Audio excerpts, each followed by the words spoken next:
des premiers pas d'actrice qui restent gravés dans sa mémoire.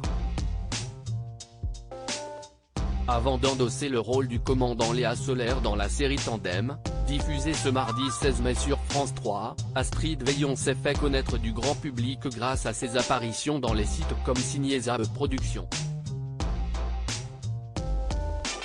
Dans les années 1990, la comédienne a incarné Adeline dans Premier baiser puis Véronique dans Le miel et les abeilles. Et pour décrocher ses rôles, la maman de Jules est bien évidemment passée par la case casting. Des auditions qui ne se sont pas déroulées de la meilleure des façons pour Astrid Veillon comme elle l'a confié à nos confrères de Public, en juin 2021. Et pour cause, la nièce du journaliste Patrick Chêne n'était pas au top de sa forme lors de son audition. À l'époque tout le monde voulait tourner avec Ab. Je me rappelle le jour où la directrice de casting m'a appelé pour faire les essais, j'avais la varicelle, à 20 ans, s'est-elle souvenue. Avant de préciser, elle m'a dit de passer quand même le lendemain. Alors qu'elle était en chemin pour passer ce fameux casting, Astrid Veillon a dû faire face à une nouvelle mésaventure.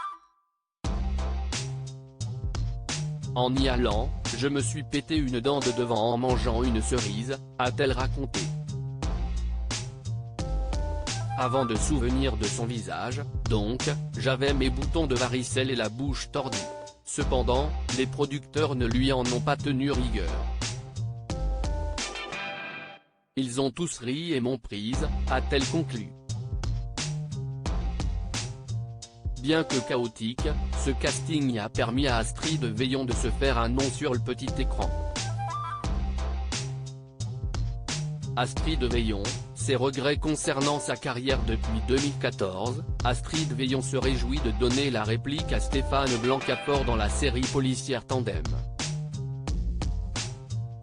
Si elle est devenue un visage familier auprès de nombreux téléspectateurs, l'actrice de 51 ans aurait bien aimé percer sur le grand écran.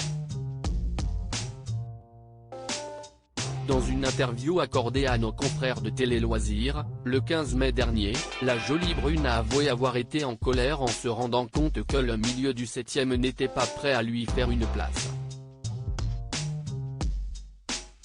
Malgré tout, Astrid Veillon a déclaré, avec philosophie, « Mais à quoi sert-il d'être frustré ? Je vis de mon métier, je m'éclate dans ce que je fais, j'ai des projets. Ne pas avoir eu accès au cinéma m'a permis de faire du théâtre, de développer l'écriture. » Elle a d'ailleurs expliqué s'être enfin sentie légitime plus de 10 ans après, et début de comédienne. À l'âge de 20 ans, on veut prouver et se prouver des choses. Quand on arrive à 50 ans, on ne voit plus du tout ça de la même manière. Aujourd'hui, je suis davantage dans le plaisir que dans le besoin, a-t-elle affirmé avec fierté. Crédit photo, Bruno Bébert.